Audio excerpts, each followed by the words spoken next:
Fala, querido devoto de Nossa Senhora Aparecida. O mês de novembro começou e nós, desde o início, somos convidados, então, a refletir um pouco mais sobre a santidade. Agora, quem foi o primeiro santo da nossa Igreja Católica? Como começou essa história dos santos? Estou passando aqui pelos corredores da Rádio Aparecida e vou tirar essas dúvidas com ele, Padre Inácio. Vem comigo.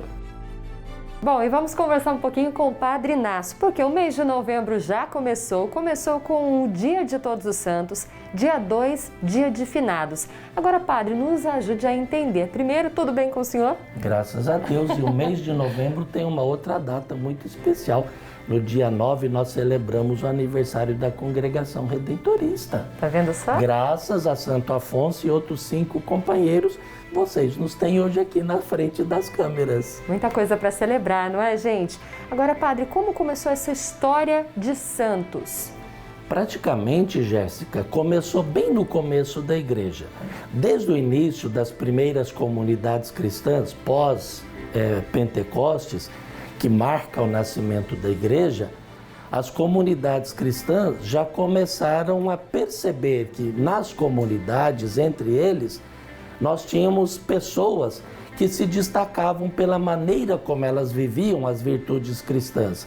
Algumas pessoas já em vida, tanto assim que São Paulo, por exemplo, chamava os cristãos de os santos que estão na comunidade de Corinto, aos santos que estão na comunidade tal, né?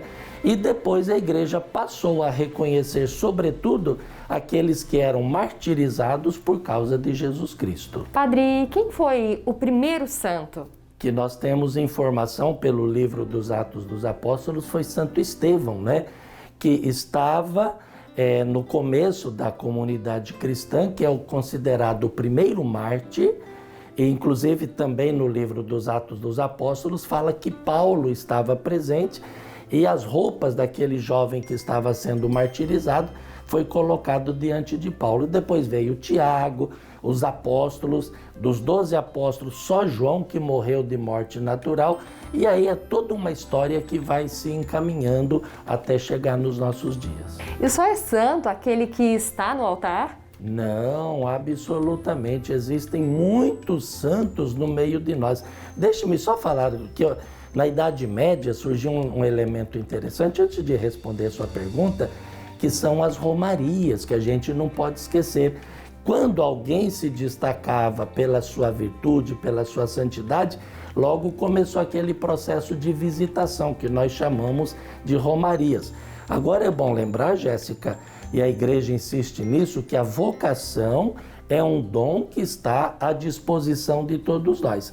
Entre todos aqueles que são santos e santas da igreja nas comunidades, ela escolhe alguns homens e mulheres para servirem de exemplo. Tem muita dona de casa santa, pedreiro santo, todas as profissões é um caminho de santidade. Existe uma receita para a gente conquistar a santidade? Capítulo 5 do Evangelho de Mateus, as bem-aventuranças. Se a gente tentar colocar em prática 10% do que sejam as bem-aventuradas na nossa vida, pode ter certeza que a gente já estará iniciando o caminho da santidade. Bom, esse foi então aquele momento especial para a gente conhecer um pouco mais sobre a história por trás dos fatos. Padre, muito obrigada pela colaboração do senhor e vamos em frente, não é? Afinal, também na Bíblia nós aprendemos que Jesus nos diz, né?